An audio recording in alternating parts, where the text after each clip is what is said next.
السلام علیکم ورحمۃ اللہ وبرکاتہ۔ اعوذ باللہ من الشیطان الرجیم، بسم اللہ الرحمن الرحیم۔ آیت نمبر 129۔ کالو بولے اوزینا، موسیٰ علیہ السلام کی قوم نے کہا ہم ستائے گئے، من قبلی اس سے پہلے، ان تأتینا کہ آپ آئے ہمارے پاس، فمن بعدی اور اس کے بعد بھی، ما جئتنا کہ آپ آئے ہمارے پاس۔ کالا آپ نے فرمایا، عسیٰ ان قریب، ربکم تمہارا رب، ان یہلکا ہلاک کر دے گا، عدوکم تمہارے دشمن کو، ویستخلفکم اور تمہیں وارث بنا دے گا، جانشین بنا دے گا، فی الارض زمین میں، فینظرا پھر وہ دیکھے گا، کیف تعملون تم کیسے اعمال کرتے ہو۔ حضرت موسیٰ علیہ السلام کے پاس ان کی قوم آئی اور فرعون کی دھمکی سن کے گھبرا گئی اور کہنے لگی، اے موسیٰ آپ کے آنے سے پہلے بھی ہم فرعون کے ظلم و ستم کا شکار تھے، ہمارے معصوم بچے قتل ہو رہے تھے، ہماری خواتین کو لونڈیاں بنایا جا رہا تھا، اب آپ آ گئے ہیں، ہم آپ پر ایمان بھی لے آئے ہیں، لیکن یہ مصیبت نہیں ختم ہوئی، اس مصیبت نے ہمیں آرام کا دن نہیں دکھایا، کیا فائدہ ہوا اگر ہم آپ پر ایمان بھی لے آئے ہیں تو اب ہم کیا کریں، کہاں جائیں۔ تو موسیٰ علیہ السلام نے بڑے پیارے الفاظ میں تسلی دی۔ اللہ پاک نے اس تسلی کو قرآن پاک کی آیت بنایا کہ پریشان نہ ہوں، اللہ تعالیٰ تمہارے دشمن کو ہلاک کر دے گا اور یہی حکومت تمہیں سونپ دے گا اور تمہیں ان کا وارث بنا دے گا۔ اور دیکھیں کبھی بھی ایسا نہیں ہوتا کہ ایک ہی شخص یا ایک ہی جماعت ہمیشہ غالب رہے، ایک نہ ایک دن اس اقتدار کو ختم ہونا ہوتا ہے۔ بے شک فرعونی 500 سال سے حکومت کر رہے تھے، لیکن موسیٰ علیہ السلام کی آمد سے یہ سلسلہ ختم ہو گیا۔ 500 سال تک ان کی قوم نے صبر کیا، لیکن ہم اتنی بے صبری قوم ہیں کہ ابھی جماعت آتی ہے میدان میں اور ہم اس سے گھبرا جاتے ہیں اور کہتے ہیں یہ اترے اگلی آ جائے، حالانکہ ملک ایک ہی ایجنڈے پہ شروع سے چل رہا ہے اور اسی ایجنڈے پہ چل رہا ہے، کب سے چل رہا ہے۔ بے شک چہرے بدلتے رہتے ہیں لیکن چیزیں ویسی کی ویسی ہی رہتی ہیں۔ تو بات یہاں پر یہ ہے کہ حکومت اور اقتدار جو ہے یہ اللہ تعالیٰ کی طرف سے ایک آزمائش ہوتی ہے کہ لوگ کہاں تک اطاعت کرتے ہیں اور کہاں تک عدل و انصاف کے تقاضے پورے ہوتے ہیں۔ اللہ تعالیٰ ہر قوم کو موقع دیتا ہے کہ وہ اقتدار پہ بیٹھ کے دیکھیں کہ وہ کیا کر سکتے ہیں اور کیا نہیں کر سکتے، اور وہ کس طرح سے اپنی جتنی بھی اللہ پاک نے ان کو کوالٹیز عطا فرمائی ہیں وہ کیسے ان کا بہترین استعمال کرتے ہیں اور کیسے وہ اس مسند کے حقدار بنتے ہیں جو اللہ نے ان کو زمین میں دی اور اپنی وراثت عطا فرمائی ہے۔ تو اللہ تعالیٰ فرما رہے ہیں کہ جب وہ تمہیں زمین میں جانشین بنا دے گا نا، پھر وہ دیکھے گا تم کیسے اعمال کرتے ہو۔ تو یہ ایک بندے کی جانچ ہوتی ہے، اسے اس ٹیسٹ میں پورا اترنا چاہیے، نہ کہ مال غنیمت سمیٹنا چاہیے کہ پتہ نہیں کل کو یہ موقع میرے ہاتھ آتا ہے کہ نہیں کہ میں سارا ملک لوٹ جاؤں۔ حالانکہ قرآن کا یہ حصہ ہر حاکم وقت کو جاننا چاہیے، سیکھنا چاہیے کہ اللہ نے قرآن پاک میں ایک حاکم وقت کے اوپر کیا ذمہ داری ڈالی ہے اور کل قیامت والے دن اس کو کس کس چیز کا حساب دینا پڑ سکتا ہے۔ تو اگر کوئی قرآن پاک کا ترجمہ تفسیر پڑھ کے حاکم وقت بنے تو ہو سکتا ہے کہ اس ملک کی تقدیر سنور جائے، اور ہر ملک کی تقدیر سنور جائے کہ قرآن پاک ہمارے لیے ایک مکمل ضابطۂ حیات ہے اور یہ ہمیں وہ راستے دکھاتا ہے جو اس وقت ہماری نظروں سے اوجھل ہیں، بشرط یہ کہ دل کی آنکھ سے اس کو دیکھا جائے۔ آیت نمبر 130۔ وَلَقَدْ اور بے شک، اخذنا ہم نے پکڑا، آل فرعون فرعونیوں کو، بالسنین قحط سالی، ونقص اور کمی سے، من الثمرات پھلوں کی پیداوار میں، لعلہم یذکرون شاید وہ نصیحت قبول کریں۔ اللہ پاک کا دستور ہے کہ وہ ایک دم کسی بھی قوم پر عذاب نازل نہیں کرتا، پہلے ان کو چھوٹے عذابوں میں گرفتار کرتا ہے تاکہ وہ بڑے عذاب میں آنے سے پہلے اپنے آپ کو اس عذاب سے بچا لیں، یعنی کہ اپنی سرزنش اور اپنی وارننگ اور تھوڑی بہت اپنی طرف سے جھڑکی اللہ تعالیٰ پہلے دکھاتا ہے پھر عذاب نازل کرتا ہے۔ یہ اس کا صدیوں سے دستور رہا ہے۔ حضرت موسیٰ علیہ السلام جو تھے وہ فرعون کے علاقے میں ہی رہے اور فرعون سے بار بار مطالبہ کرتے رہے کہ بنی اسرائیل کو اپنے اصل وطن میں جانے دو، لیکن اس نے جب انکار کیا تو آپ اسی علاقے میں رہے اور آپ نے اللہ پاک سے التجا کی کہ اس قوم کو آزمایا جائے۔ تو اللہ نے سب سے پہلے ان کے اوپر قحط سالی نازل فرمائی، اور یہ قحط سالی جو تھی 3 سال تک ان کے اوپر نافذ رہی۔ کوئی بارش نہیں ہوئی اور کسی فصل نے کوئی سبزہ نہیں اگایا، یہاں تک کہ قوم فرعون بہت پریشان ہو گئی تھی، اور وہ فرعون کے پاس گئے اور جا کے کہا کہ موسیٰ علیہ السلام کی وجہ سے ہمارے اوپر یہ مصیبت آئی ہے، تو ہمارے کھانے کا ارینج کرو۔ تو فرعون نے 70,000 جو وہاں کے لوگ تھے ان کو کھانا کھلایا، اور یہ ایک وقت کے کھانے سے کیا کسی کی قحط سالی دور ہونی تھی۔ وہ پھر اس کے بعد وہ فرعون کے پاس گئے اور کہا کہ اس کا کوئی حل نکالو، کہ ہم پھلوں اور کھانے پینے سے عاجز آ گئے ہیں، تو ہمارے لیے اس مصیبت سے نجات کا کوئی طریقہ نکالو۔ تو اس نے کہا کہ ٹھیک ہے، پھر موسیٰ علیہ السلام کے پاس جاؤ اور انہیں بولو کہ اپنے خدا سے کہے کہ ہم سے یہ آزمائش اٹھا لے۔ آیت نمبر 131، فَإِذَا جَاءَتْ، اور جب ہم آتا ان پر الحسنۃ، خوشحالی کا دور، قالوا،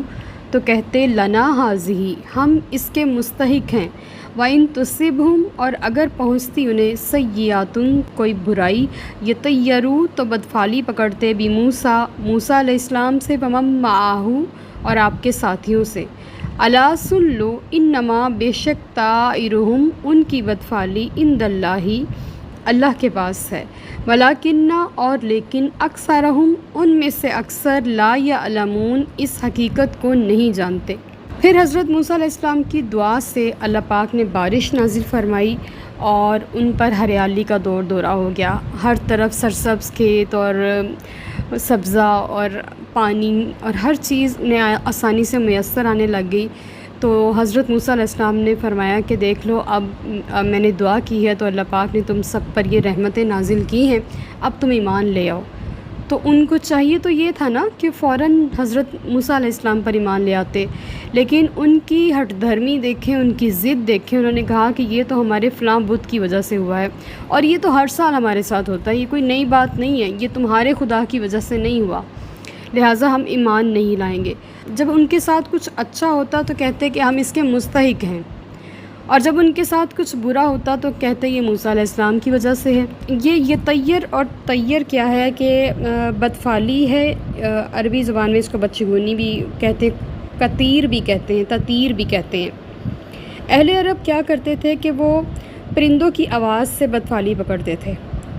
مشرک قوموں میں یہ بہت مشہور تھا، اور یہ رسم بڑی قدیم ہے، پرانی ہے، اور جو توہم پرست لوگ ہوتے ہیں نا، جو وہمی قسم کے لوگ ہوتے ہیں، وہ ابھی بھی اثر قبول کرتے ہیں، اور وہ اس دور میں بھی کیا کرتے تھے۔ جیسے کہ مثال کے طور پہ اگر کوئی بندہ کسی کام سے نکلا، راستے میں اس کے سامنے سے کوئی جانور گزر گیا یا کسی پرندے کی آواز اس کے کان میں پڑ گئی، تو اس نے وہ کام وہیں چھوڑ دینا اور واپس گھر آ جانا۔ یہ ساری مشرکانہ رسوم تھی، اور نبی کریم صلی اللہ علیہ وسلم کا ارشاد گرامی ہے کہ جو کسی چیز سے بدفعلی پکڑ کر اپنے مقصد سے لوٹ آیا تو اس نے شرک کیا، یعنی کہ اللہ پہ بھروسہ نہیں کیا، اس نے اس چیز کے اوپر بھروسہ کیا، تو یہ سیدھا سیدھا شرک ہو گیا۔ تو عرض کیا گیا یا رسول اللہ، ایسا شخص کیا کفارہ دے تاکہ اس کی توبہ قبول ہو جائے؟ فرمایا یہ کہے کہ اے اللہ، تیری فعل کے بغیر اور کوئی فعل نہیں، تیری بھلائی کے بغیر اور کوئی بھلائی نہیں، اور تیرے سوا کوئی معبود نہیں۔ یہ الفاظ کہہ کے اپنے کام کو چلا جائے تو اس کی توبہ قبول ہوگی، یعنی کہ اس چیز سے بدفعلی نہیں پکڑنی، اس پہ توکل نہیں کرنا، بلکہ اپنے رب پہ بھروسہ کرنا۔ آج بھی ہم دیکھتے ہیں بہت سارے لوگ کہتے ہیں کالی بلی نے راستہ کاٹ لیا ہے تو لہٰذا اب ہمارا کام نہیں ہوگا، یہ پیڑا گر گیا ہے بس اب یہ ہو جائے گا، اب یہ الٹا رکھ دیا ہے اس کو، بس اب اس کا یہ نقصان ہو جائے گا، جوتا الٹا ہو گیا ہے اب یہ ہو جائے گا، یعنی کہ یہ سب بدفعلیاں ہیں۔ ایسا کچھ نہیں ہوتا، جو ہوتا ہے اللہ کے حکم سے ہوتا ہے، اس کے اذن سے ہوتا ہے۔ تو وہ موسیٰ علیہ السلام سے بدفعلی پکڑتے تھے، یہ طیر پرندے کی آوازوں کی طرح، یہ ایک بدفعلی کا رسم ہے جو کہ صدیوں پرانی ہے۔ تو اللہ تعالیٰ فرما رہے ہیں کہ ہمارے ہاں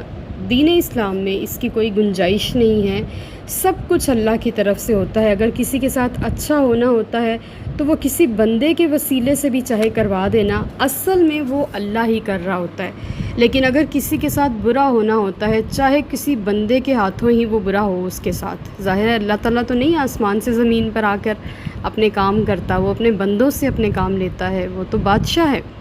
تو بادشاہ تو صرف آرڈر کرتا ہے۔ تو وہ جو برائی بھی بندے کے ساتھ ہو رہی ہوتی ہے وہ اللہ کی طرف سے ہوتی ہے، خیر و شر کا مالک اللہ ہے، تو اللہ کے علاوہ کسی اور سے بدشگونی پکڑنا ہمارے لیے جائز نہیں ہے، اور تو اس معاملے میں ہمیں کسی کو کوسنا بھی نہیں چاہیے کہ یہ سب کچھ تمہاری وجہ سے ہوا، بلکہ جو ہونا ہوتا ہے وہ اللہ کی حکمت سے ہو جاتا ہے۔ آیت نمبر 132 وقالو، اور انہوں نے کہا، مہما کیسے ہی تأتینا تو لے آئے، بہی من آیاتن ہمارے پاس کوئی نشانی، لتسحرنا تاکہ تو جادو کرے، بہا اس سے ہم پر، فما نحن تو تب بھی نہیں ہم، لکا تجھ پر، بمؤمنین ایمان لانے والے۔ اب موسیٰ علیہ السلام کافی عرصہ ان کے درمیان رہے اور انہوں نے طرح طرح کے معجزات دکھائے اور اللہ تعالیٰ کی قدرت کی نشانیاں دکھائی کہ شاید یہ لوگ راہ حق پہ آ جائیں، اور لیکن وہ ایسی ڈھیٹ قوم تھی کہ وہ اپنی ضد اور اپنی انا پہ اڑے رہے۔ انہوں نے صاف صاف کہہ دیا تھا کہ جتنے مرضی نشانیاں اور معجزات لا کے دکھا دو، ہم اس پر ایمان نہیں لانے والے۔ انہوں نے موسیٰ علیہ السلام کی کسی بات پر بلیو نہیں کیا۔ یہ مطلب نہیں ہے کہ وہ جانتے نہیں تھے کہ موسیٰ علیہ السلام صحیح راستے پر ہیں، وہ جانتے تھے، لیکن جان بوجھ کے اپنی سلطنت کو کون گنوانا پسند کرتا ہے؟ بات ساری وہی تھی جو پچھلی آیات میں کہی گئی کہ اگر کوئی جانتے بوجھتے ہوئے اپنی سلطنت کو گوائے تو پھر وہ تو بیوقوف ہو گیا نا، چاہے وہ سب کچھ جان رہا ہے کہ موسیٰ علیہ السلام سچ پر ہیں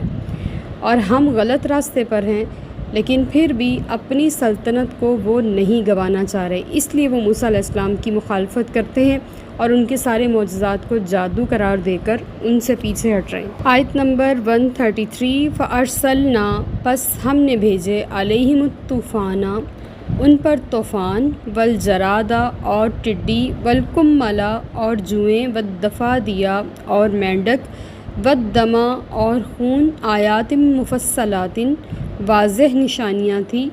فاستکبروا، پھر بھی وہ تکبر کرتے رہے، وکانوا اور ہو گئے، قوما مجرمین، پیشہ ور قوم۔ اب ان کے اوپر پہلا جو طوفان، پہلا جو عذاب تھا وہ قحط کا تھا۔ پھر کچھ عرصہ گزرا تو موسیٰ علیہ السلام نے اللہ تعالیٰ سے التجا کی، مولا یہ میرے کسی معجزے کسی نشانی پر ایمان نہیں لا رہے، تو ان کو تھوڑی سی سرزنش فرما۔ تو اللہ پاک نے ان پر سب سے پہلا طوفان کا عذاب بھیجا۔ طوفان یوں تھا کہ اتنا زیادہ بارش برسا اور ندی اتنی زیادہ چڑھ گئی کہ ان کی ساری فصلیں ٹنڈ منڈ ہو گئی اور ان کا سارا پھل اور ہر چیز ضائع ہو گئی، اور وہ اس طوفان کے ہاتھوں اتنا مجبور ہو گئے کہ وہ اس طوفان کا سامنا نہیں کر پائے، یہاں تک کہ وہ اس کے ہاتھوں مجبور ہوتے برداشت کرتے کرتے تھک ہار کے موسیٰ علیہ السلام کے پاس گئے اور جا کے کہا کہ اپنے رب سے دعا کیجئے کہ یہ آزمائش ہم سے نہیں اٹھائی جا رہی، تو آپ اس کو ہم سے دور کر دیں۔ تو اللہ تعالیٰ نے موسیٰ علیہ السلام کی التجا پر اس دعا کو قبول فرمایا۔ بعض لوگ کہتے ہیں کہ 1 ہفتہ تک ان پر طوفان جاری رہا،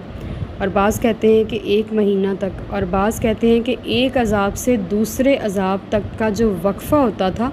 وہ 1 مہینے کا ہوتا تھا، اور ایک عذاب 1 ہفتہ تک جاری رہا کرتا تھا۔ 1 مہینے تک سب سیٹ رہتا تھا، کوئی ایک آدھا ایمان لے بھی آتا تھا، لیکن زیادہ تر کفر اور ضد پہ ہی اڑے رہتے تھے، تو پھر ان پر دوسرا عذاب آتا تھا۔ پھر جو دوسرا عذاب ان پر آیا وہ ٹڈی کی صورتوں میں تھا۔ ان کی جو کھڑی فصلیں تھیں ان کو ٹڈی لگ گئی تھی، اور انہوں نے اس سارے کھیتوں کو اور درختوں کو اور ہر چیز کو، جتنی بھی کھڑی چیزیں تھیں ان کو تباہ و برباد کر دیا، تہس نہس کر دیا، کچھ بھی کھانے کے قابل نہیں چھوڑا، اور وہ اتنی زیادہ تعداد میں تھی کہ گننے میں نہیں آتی تھی اور ان سے بچنا مشکل تھا، اور وہ اس عذاب سے بھی تھک گئے، اور بالآخر موسیٰ علیہ السلام کی دعا سے یہ عذاب بھی ان سے ٹلا۔ اور تیسرا جو عذاب ان پر آیا، اگر سیکوینس کے حساب سے دیکھیں تو یہ چوتھا ہے۔ سب سے پہلا تو قحط کا تھا، وہ جوؤں کا تھا۔ جوئیں کیا ہیں؟